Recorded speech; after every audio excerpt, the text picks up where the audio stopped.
it, I guess.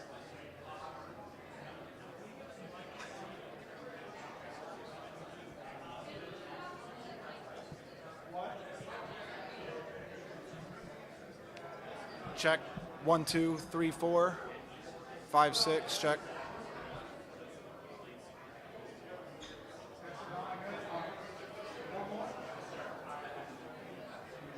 Check. 1, 2, 3. Check.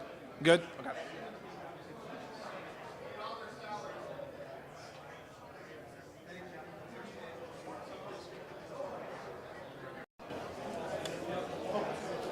Let's see if it gets on.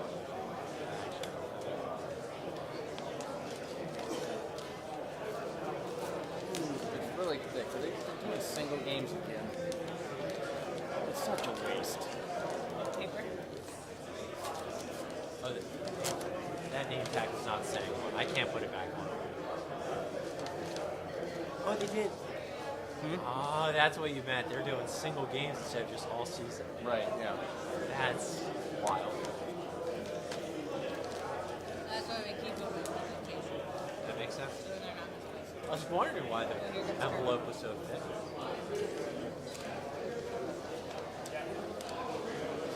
John getting some extra shots. The soonest story is with the guy standing next to him. He's about to lose. Yeah, I got it.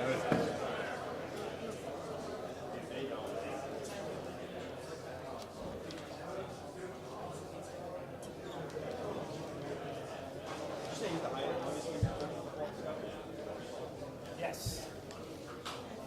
All right, how we doing, everybody? Welcome. Good afternoon. Thank you for being here. Appreciate your coverage. Couple announcements before we get to Coach Ferentz. Following Coach over out at the practice field, we'll have the assistant coaches first, followed by the players. Assistant coaches will go from 2:30 till 3:15, followed by offensive player interviews at 3:15. They'll go to about 3:50-ish, and then the defensive players will go around 3:50-ish till about 4:30. There is, obviously it's a hot day out there. There'll be an ice tub with cold beverages, so please hydrate as needed. We have a mic stand, one mic stand that we're going to utilize today for Coach Tim Lester and Mark Gronowski. So for the TV stations, you could put your stick mics on those to kind of help give those individuals some breathing room for interviews. Couple items on tickets. There's approximately 1,000 tickets left for Penn State and Oregon, approximately 3,000 for Michigan State. The other 4 games are sold out. And on the topic of tickets, if you could help spread the word with the digital tickets, the QR codes, fans are not allowed to screenshot those and get into the stadium anymore. They have to do the official transfer through the University of Iowa ticket account. So those have to be officially transferred, no screenshots for fans when arriving at the stadium. Today's press conference is streamed live on YouTube and HawkeyeSports.com. If you have a question for Coach, please raise your hand. We have 2 microphone holders, John and Sydney. We'll do our best to get to you for a question. There will be a transcript today, and all weekly press conferences and post-game home press conferences as well. 2 more things for parking this year for game days. We used to park media in ramp 3. Everyone now is being shifted over to the Hawkeye ramp, which is right over here. It's newly constructed. Some of you may have already received those parking passes, and it might have said Hawk ramp on it. That is the Hawkeye ramp. So just to alleviate any confusion, that ramp is a little closer to gate B, so that's a little nice shorter walk for you guys. And then lastly, tomorrow, Kids Day, same drill. After practice, Coach will talk to you guys for about 10 minutes on the field. No players, just Coach. So with that, we'll turn it over to Coach Ferentz.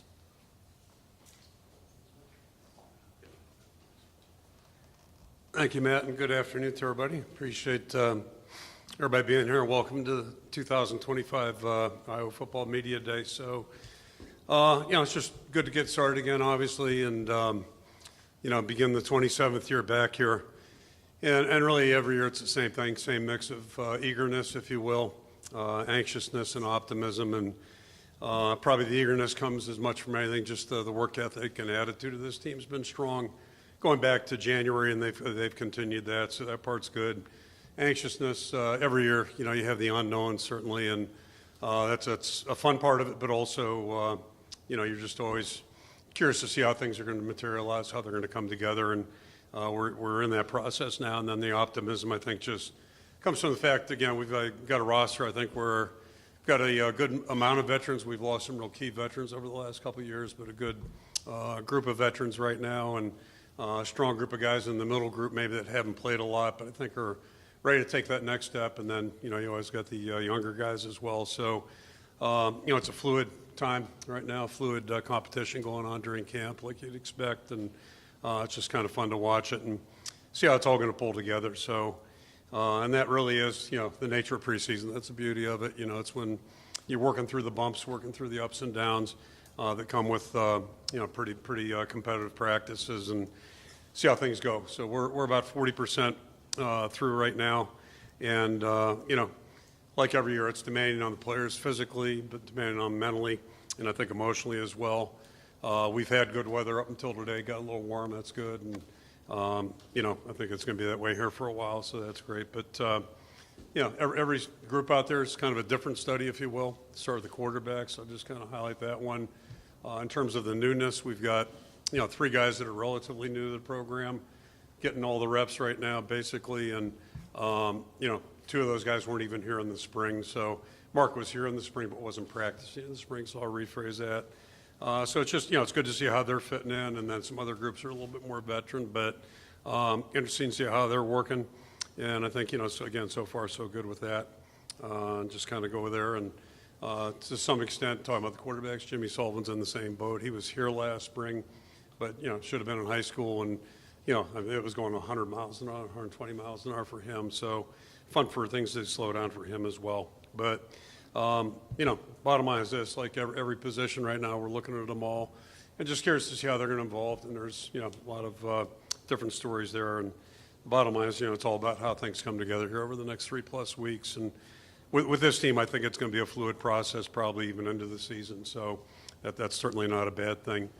We've got several points of emphasis you're always trying to emphasize in camp, and I think the single biggest thing, and I'm sure we're not unique in this, but, really to do anything difficult to win in this conference, it's not easy. Do anything difficult, it really requires, good focus on things that are important and when they need to be there. And, our guys are in college, they're going to school, they've got social lives, they play football. So they've all got a lot going on. Right now, this is a pure time where, we've got them pretty much a captive audience. So, them learning how to really focus on what's important, that's important. And then the other, contingent, they've always been college athletes and college students, but the biggest difference now is just this new era, with the free agency, salary cap, all that stuff, revenue sharing. It's a little bit different world, and it takes a little different level of maturity, I think, for everybody to handle that. And, so it's one more challenge. But that's really, as much as anything, the biggest, I think, challenge out there. And part of our job as coaches is to try to help those guys filter through stuff that's not important and really be able to focus on what does count. So that's kind of, an ongoing process as well.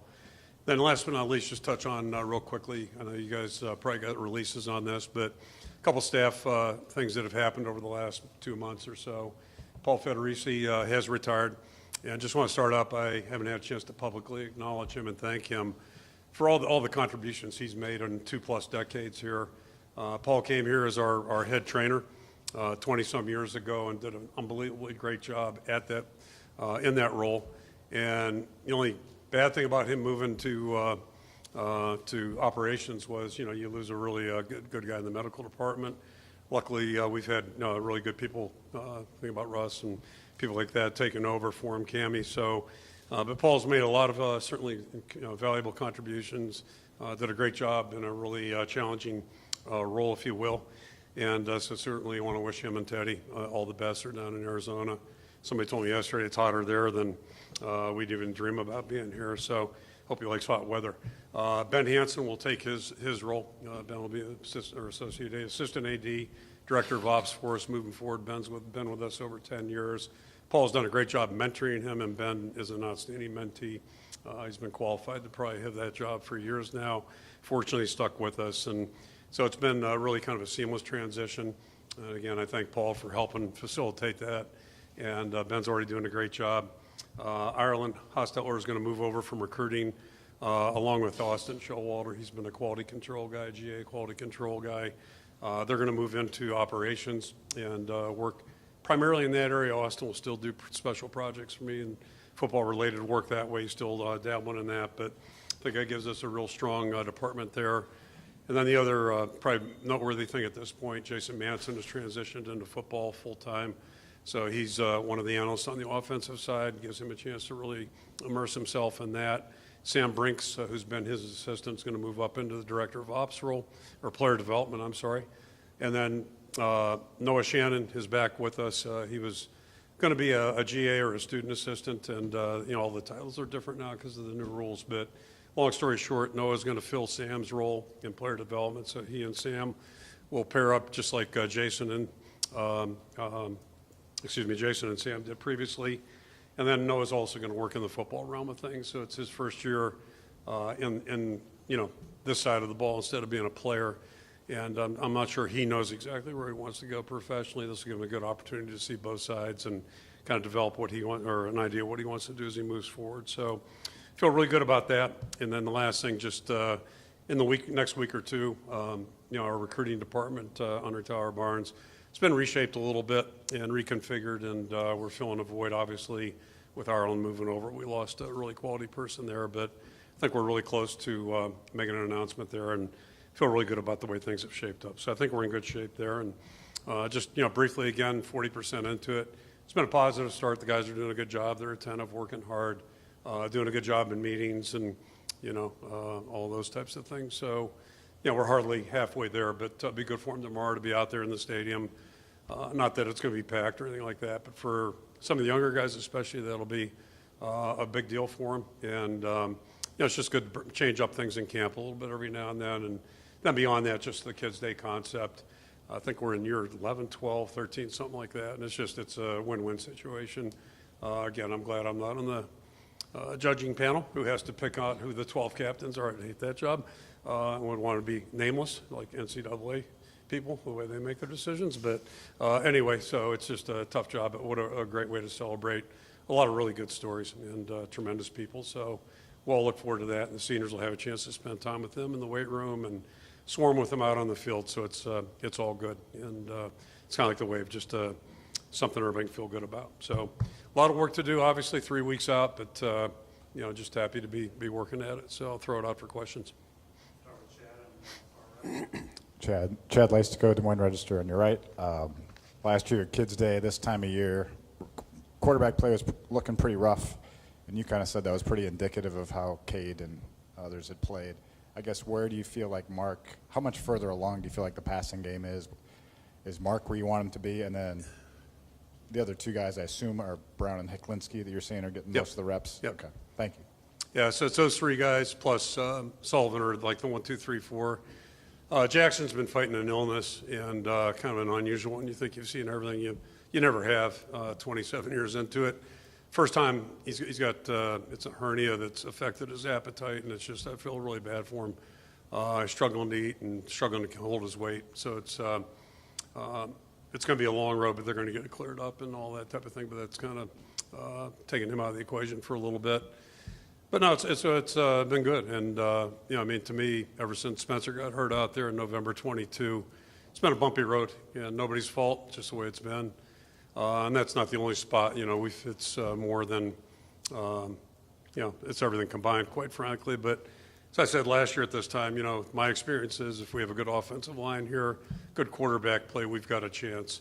And I think the good news is I think we have a chance to have both those things. And beyond that, I think our supporting cast is a little bit better balanced and more experienced than it's been. The receivers, good mix of old and young, kind of like our whole team. But They're probably a good illustration of that, and most importantly, they've been practicing pretty well. So, yeah, we're not there yet, but you're starting to see some signs. 2 nights ago, saw some things that were really encouraging.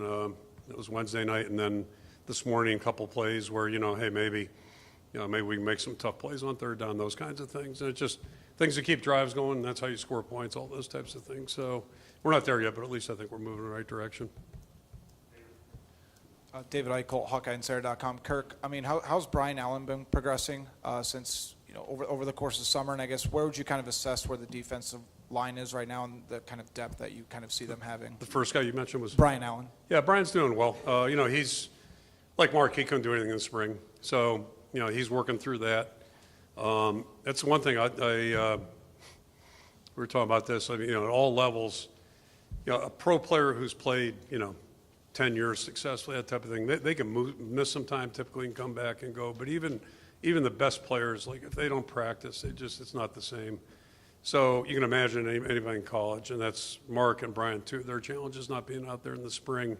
It does make a difference, just in terms of being working at it. His attitude's been great. He's been out there every day, fully healthy. So he's getting there. And I like the competition we're seeing on the defensive line. Unfortunately, Pitt's not working. Jeremiah still out. He's probably a couple weeks away from being back, but it's given other guys an opportunity to work. Both Pace and Hawthorne are doing a good job in there, and Will's done a good job. So Hubert. Those guys are competing. They're improving, and I think we'll be okay there. But we're not there yet. Hey, Kirk, Elliot Clough, Hawkeye Insider, 24/7 Sports. I know you were already asked about Mark, but a lot of the conversation over the last few months has been that you've seen who he is as a person, but haven't been able to see him take live reps yet. What are your impressions so far of him specifically? Well, you can ask him about his first day. He was 6 out of 9. That's the good news. I won't say how that 6 got broken down. I'll let him do that. But again, he just he made some throws like, oh, really? And but that again, as his first day, he hadn't thrown with the team, and the improvement from day 1 to day 9 is just not surprising, but it's just I think we're starting to see him in a comfort zone, operating the way you like to, and pulling the ball down. I mean, one thing I can tell you, I've seen him pull the ball down and run, which is not unusual for quarterbacks. Some can't do it, but he can run and keep his eyes down the field. That's a good trait, and he's demonstrated he can do that. So yeah, he looks more comfortable with each day, and everybody around him is more comfortable, and he acts like a veteran guy, and that's that's something you can't hand to anybody, is that experience. So doing a good job there, and I think I mentioned at the Big Ten media deal, one thing we did get to see this summer, because he really couldn't do anything competitive in the spring, we did get to see him in Ray times a lot of the stuff we do, some certain timings and certain moving things, 10 yards, jumping, shuttles, things like that. And he's a sneakily good athlete. Like, he really tested out very well in all the groups, of all the guys in his group, his classification, if you will. So, that's a good thing to have if you're a quarterback. But the most important thing is, can you pull the team together, lead them, and get up there and get the ball snapped, and then do something productively. And he's coming along really well. And Hank is doing the same thing. You could tell Hank's been out there in the spring, so he's moving along pretty good too. And Jeremy's bringing up the rear there with that group. Scott Docterman with The Athletic. Kirk, your offensive line was one of the sneakier good offensive lines in the country last year. You averaged almost 200 yards a game rushing. Only cut your sacks down to 16 last year, but you lost a couple of guys to the draft. And what is right now, how do you feel about your offensive line, and where does the left tackle competition stand, because you brought in a Division II All-American? I'll go backwards in order, just wide open, the tackle spot and the guard spot. And we're hoping to see good competition in August. You never know how it's going to go, but compared to April, to me, it's a much healthier competition, seeing the guys grow. And that's one of the great things about college football is just the changes. And I'll give you a quick, deviate for 1 second. Like, this revenue share stuff. And Scott Pioli was in here, I think, last week or this past week. You guys knew that. But, one big difference between the NFL and here, like in the NFL, you evaluate your team whenever your season ends, either in January or February, and that's pretty much how it is until you start the new season. In college, our guys change every period, in my opinion at least, you know, in the winter program, spring ball, there's 2 evaluations, and you go through the summer. And it's not overly telling, but it tells you something. And then ultimately, is it going to carry over to the field in August when you're actually playing football, not training? But we're seeing these guys really grow. And, you know, it's kind of the way it's been in the past. Like, our guys get better as they stay in the program and work if they're doing the right things. And I think we're seeing that with both, you know, the two main contestants are Trevor and Jack. And both those guys are way better than they were in December and way better than they were, in my opinion, than April. They're not there yet, but they're there. And then Bryce is a newcomer, and talked about, you know, like the 2 quarterbacks getting out there, especially Jeremy not being here in the spring. Bryce wasn't either. So he's a little slow off the ball, you know, a little, you know, because he's thinking right now, but he's trying his ass off, and he's got some good tools. So it's going to be a good, healthy competition, I think, and seeing some good things in the interior as well, you know, watching some guys grow there. So we're not there yet, but I think we have the opportunity to, you know, fill 2 big holes with Connor and Mason leaving. You know, those are big losses for us. But yeah, right now I'm, you know, semi-optimistic, but we're not there yet. Coach, I think a natural segue from offensive line to be receiver. Big Ten Media Days, you kind of compared that group to where the offensive line was a year ago with progression. Yep. Has that continued into fall camp? What's the pecking order at the top? And then is Jarrett Bowie, is he healthy right now?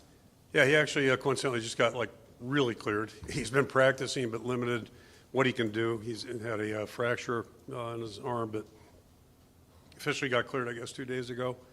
So he's progressing. I think we got 4 seniors right now. It's kind of snuck up on us, but although Weegen's debating this, I think he's going to play till he's 30. He's trying to be a junior, but anyway, I'd be okay with that. But we got, yeah, they're a good group right now. The older guys are doing a good job, and then we got younger guys coming up the ladder.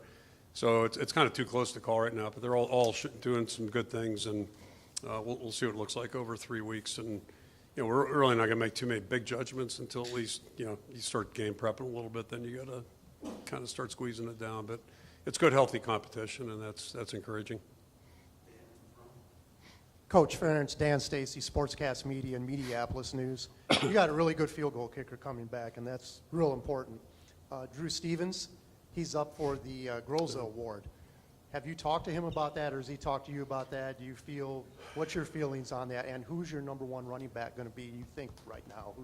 How's the running back room coming? No idea on that last one, and that's a good thing. I think the group's all working well, and they're doing a good job.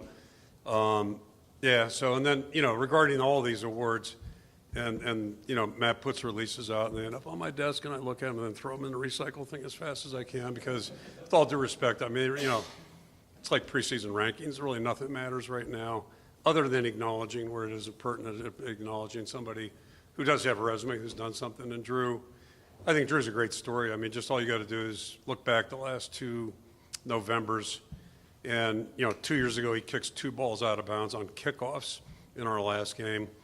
And, you know, we kick a Charlie Brown, you know, field goal that barely got over the goalpost from like 10 yards out to win the game. And then last year, I had no doubt in my mind he's going to drill that ball in the last game, and, you know, a year later. So I think that's kind of represented the growth of Drew. I really do. And just as a person, you know, and this stuff all goes together in my opinion. He was so young when he showed up here. I mean, really young. Physically and kind of emotionally, you know, he's just a high school guy. So where he is now compared to there, it's just night and day. And he's confident, but it's not a false bravado. It's because he's earned it. He works hard. He's just immaculate with his preparation. And that's how you typically guys perform well, is because they do all that hard work when they're supposed to. And, you know, and that he's done that. So, again, representative of what you hope a guy is going to be as a college football player. You know, he's done a great job. And it is nice to have an experienced kicker. That is nice, really nice. Hi, Kirk. On your right, Jack Lita with KCRG. It's the first time in a while you haven't had an all Big Ten linebacker returning. So if I'm just Monday morning quarterbacking, I see Harrell, Rexroth, and Shire, those seniors. First off, do you see those 3 seniors as the potential starters in week 1? And if so, what have they done to kind of encourage you as they're stepping into some brand new roles and some really big shoes to fill? Yeah, so just like Higgins had big shoes and Nick did when he got here, that's part of football if you've had good players. I do see, I'm assuming tomorrow when the ones go out there, those three guys will be in their respective positions. But that competition's wide open right now, and the challenge is a little different for everybody. Shar's, flashed at times. He's played great on special teams, but he's had some durability issues and dependability issues, injury-wise, which, nobody can do anything about that, but it's hard to be a great player at any position, especially linebacker if you can't stay on the field.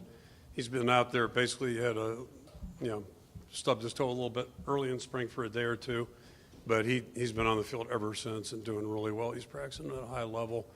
And, I think Harold's done the same thing. He's really done a good job. Jackson's doing a great job. But we've got some guys behind him that are really pressing and pushing. And, again, I know Pat's in the room here somewhere. I reference that 08 where Pat ended up starting in October. Maybe it was late September, but and Ricky Stanzi the same way. And that's always in the back of your mind. You just never know who's going to emerge. And I think, several positions along the board as we start. Obviously, August is going to help us determine things. But what really matters is what we do when the games start playing and how guys are playing there. So we'll keep an open mind, just keep playing guys. And what they do on special teams is important. Like because we've seen too many pictures of guys playing good special teams and then shifting into their respective positions and that carrying over. So, but yeah, all those guys have come down that same path. They've done a good job on special teams, and anxious to see how it plays out. That's probably one of the biggest positions of intrigue, if you will. Hey, Coach. Scott Rice for KCCI. Great to see you. Speaking of special teams, Caden Weegan obviously showed what he could do last year. Do you see your offense utilizing him more on offense, or is that a situation where you want to protect him? Yeah, let's describe now. We're not trying to protect anybody. We're the quarterbacks. But, yeah, so, just the description on him was like a couple of years ago, he went hard. We didn't know where he's going, mainly because he didn't know where he's going. And then, evolved into a really good special teams performer. And there's, at the start of last year, I don't mind telling you, I was a little, curious and anxious and whatever. And that boy, he just played great as a return guy. And our goal for him is to take that now, carry that over to offense. And I think he's on that road. We'll see how it progresses. But he's done good things in camp already, some good things in spring. But he's better now than he was in the spring. And, the things that make him really good on as a return guy, obviously would tie into being a good receiver. He's fast, he's fearless, and it's just, getting all the details down, and I think he's really working hard to do that. So, we're hopeful that he'll be contributing a lot offensively. Scott Docterman again with The Athletic. I wanted to ask you about Logan Jones. He's now, a sixth-year guy, but when you brought him in as a defensive tackle, kind of put him on the Tyler Linderbaum plan. It was up and down early in his career, but he always seemed to have that skill set that was capable of doing it. At what point did it click for him to where his immense physical gifts that he's been able to channel, and he can actually turn it into being one of the best, if not the best center coming into the country this year? Probably a month or two later than it should have, and I take ownership in that. It is like Linderbaum, except I didn't screw Tyler's deal up. We did it in December. Got him over there, and he started practicing. So he basically got an extra spring practice at that position. I think that helped, make him more game ready the next fall. And unfortunately, we didn't make the move with Logan until spring. I think it was in January when he got back. But it just looked like we needed a little bit more help at that position. And he was a logical guy, so I take that probably retarded his progress and growth. I don't know how many weeks, but, it didn't take him long to get the feel for it. And he's really playing at a high level and practicing at a high level now. We got a couple of guys that are older, some of the 5th, 6th year guys that came back, and they're all really practicing well. And that's encouraging. The guys up front are really setting the tempo for us. Doug Sossman, KDSN Denison. We have a young fella from the Carroll area, DJ Vanami. And he had some good news last month. I think our listeners are going to hear about that. Yeah. Some of his progress. So he actually got good news previous to that last month, but it leaked out last month or whatever. We don't I don't have anybody jump out of a cake or something and say, here's your scholarship. My flair for the dramatics not so good. I think you guys know that. So, but it's just like anything. Guys that work hard and are doing good things. They're hopefully we can reward them in some way. And DJ, we really were so pleased that he chose to come here because we really liked what we saw in high school. As you know, he wasn't a tight end there, but we thought he had a lot of the attributes of guys. In fact, I read an article. It's kind of entertaining somewhere. Whatever you call those little boxes, on your iPad. Like, you go to Google something, there's all those little articles in there. There's one that caught my eye, but anyway, it was about tight ends. And the guy wrote it with all due respect, had no clue. He was talking about a guy we didn't recruit. And anyway, I'm going down a rabbit hole here, but anyway. But he cited, so we didn't recruit the guy. And the kid's a hell of a good kid, and he's a good player. But we just didn't feel like, he was a fit for us. But the ironic part was he cited the, tight end U stuff. And some of the guys he cited were Kittle, Laporta, who am I leaving out? Hawkinson maybe, but Hawkinson had a couple of Big Ten offers. But Kittle and Laporta. I mean, Kittle's going to Weber State and Laporta's going to Bowling Green. But point is, it's recruiting is individual for everybody, and it's not judging anybody else's judgment. But we thought we saw some traits in DJ that maybe were, and he's done nothing but just improve. And I don't know how ready he is to be a starter right now, but I could see him being a starter in the future here. He's worked hard. He's put weight on, good weight. He works extremely hard. Is competitive, tries to block, which some guys will or won't. And that was the question on TJ. And when TJ got here, we actually brought him to camp and made him try to block somebody. He was terrible, but at least he tried. So it was okay, this guy, he'll learn it, and he did. So I'm not saying DJ's going to end up like TJ. Well, this is confusing. But anyway, but he's a really positive guy and a good guy in our room, and that's a good room of guys right now. So happy he's here, and we try to be fair with anybody that comes here in terms of rewarding them if they're moving up the charts. So that's always a good thing. That's a fun thing. Tyler Tashman with the Des Moines Register. You talked a couple weeks ago about the cornerback competition, the guys that are in the mix there. Can you just describe as a unit and as individuals since the start of camp what you've seen from that group? Yeah, they're all, you said cornerback, right? Outside guys. Yeah, they're all doing well. Jalen's been limited a little bit to soft tissue. Like every camp, you got some guys with football-type injuries. I skipped over the running back thing earlier, but kind of same discussion. I think we have a good pool of guys in both groups, and we'll certainly know more in about 3 weeks. But TJ, unfortunately, he had an injury, and we're lucky based on the way it looked, but ended up being a bone-on-bone thing. So, he's got a bone bruise right now, which those are painful. It's probably going to be a week or two before he's back, but he was really doing well.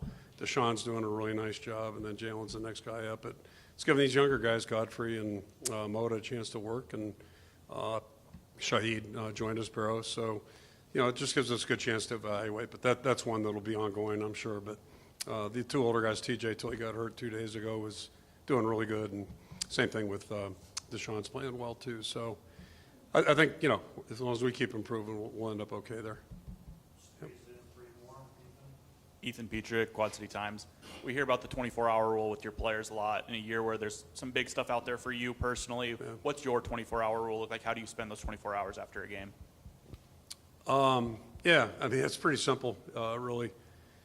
First thing, when I was in the NFL, it's probably why I could never go back to the NFL. But anyway, the head coach where I worked at least had to go see the owner after the game.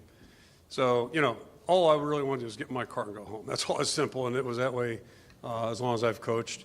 When I was here in the 80s, if I was in a good mood, I would walk home through the parking lot. A friend of mine was always somewhere over that corner, and I'd stop and have a beer with him, and then I'd walk right over to our house. Took 10 minutes, 9 minutes, and I'd be on my couch. Life was good. If we lost, just kept going. No stopping, and no stopping to go for $200. So, that's kind of the model. And I worked for one guy that, I used to feel like I was stopping in his office on the way out of the stadium, and he's putting on his tie, and he had to go upstairs, and the owner was either, he'd typically been, having a few during the game, and so it was either the end of the world or the best thing in the world, and exactly what you don't want your players to do, that type of deal. And I was thinking to myself, man, I don't know if I could do that, because I got in my car, I went home. So that's what I do. I go home as fast as possible. It's a little tough when you're on the West Coast flying back through the night. It means you're home at 5:30 or whatever. I like to go home and try to get your mind off. That's impossible. But, you process it, and just like we tell the players, I mean, we come in and watch the tape, and you either feel really good or you feel bad. And but the biggest thing is learning from it on Sunday, and then you move on. And one good thing about practice Monday morning, we don't have time to, mourn things too long, and we don't have time to celebrate. We got to get moving on to the next team. And if you don't do that, you really give up. You give up a lot of opportunity to have an edge. So. Coach over here. Chris Maglo, the Daily Iowan. I wanted to ask about Jennings Dunker because you talked about the O-line a little bit. What have you seen from him from, his first year to now that's led him to the growth? He was named a preseason All-American. And how do you see him kind of leading this O-line throughout this next season? Yeah, I mean, first of all, Jennings, if you meet him personally, it's a good exposure, just a really interesting guy. He could be on that beer commercial from 10 years ago. In fact, he'd be more eye-grabbing because of his, redheaded mullet. But, he's a highly intelligent guy, and, he hides it well sometimes. So it's interesting that way. He'll play games with you, but, man, I'll tell you, this guy works. And, talking about some of the other positions and certainly the offensive line, we had the group that he came in with, it was during the COVID period, just some really unusual stories, and, it was a bunch of them. And that you wonder about scoring points. It's hard to score points when you can't block. So that was part of it. But anyway, to his credit, he fought through he had some lower leg injuries that were impeding his progress and development, and offensive line's all about development. So, he's playing catch up that way, and he's just done a really nice job the last 2 years.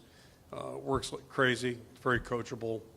He's got tremendous pride in the, guys that, obviously he's big and strong, but, and plays with good effort. But guys that play with effort and that have pride and have mental toughness, they have a chance to really become, as good as they can become. And I think, Jennings isn't there yet. He's got things he's working on right now, and he's gotten better in 8 practices. He's improved, I think, immensely in certain parts. And, that's what you want to see with your older guys. They're working just as hard as any young guy trying to figure out what they're doing. So that's really, he's a joy to coach. He's a lot of fun. Most of our guys are. They're just good guys to coach.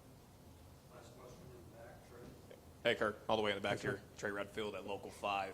When it comes to the scoring points and it comes to the total offense, the improvement from 23 to 24 was drastic, was really high. Why can we see another big jump offensively in 25 for your guys? I don't mean to, I won't go off on too big of a tangent, but first of all, the objective is to win. That's really all we care about. But the best way to win is, points scored and points against. So that's where your focus is. But, every year is an adventure. Every team is an adventure. Every things happen during the course of a season too sometimes. And so you just deal with reality and try to find a way to get to the finish line.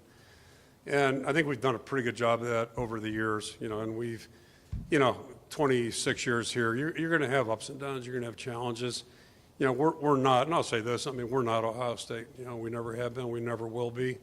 It might, make fans upset or whatever, but, history shows that. So we got to be comfortable with who we are and how we're going to be successful. And, if we have injuries in a certain area, then we're going to have to figure out a way to, to compensate or, get it done. Our most explosive offensive team in 26 years was 0-2, and we weren't exactly knocking it out defensively early, but the defense caught up, and, defense is what we built this thing on, and then we'll go off of that. And I say this program 26 years ago, and I learned that from my predecessor and other great coaches that I've had a chance to work with or watch. So it starts there. I just think defense travels well, and if you want to be a consistent winner, you better emphasize it. But we're trying to score points too, and whatever. So you do the best with what you can. And as I said a year ago, again, 26 years here, +9. When our line plays good and our quarterback plays good, that's a good start. We got a chance. And last year, we had the line play. We had all kinds of, ups and downs at quarterback, but we had a running back who, nobody was talking about exactly at this time of last year, and boom, blew up and just played great. And so that's kind of the history of our program too. Somebody's got to step up and get things done, because you're always going to lose good players. And but the bottom line is find a way to the finish line. And we've done a pretty good job of that the last 5 years, last 10 years. If you look at us relative to the other 17 teams in our conference, we're proud of where we're at. Yeah, we'd like to improve it, but we're going to just try to find a way.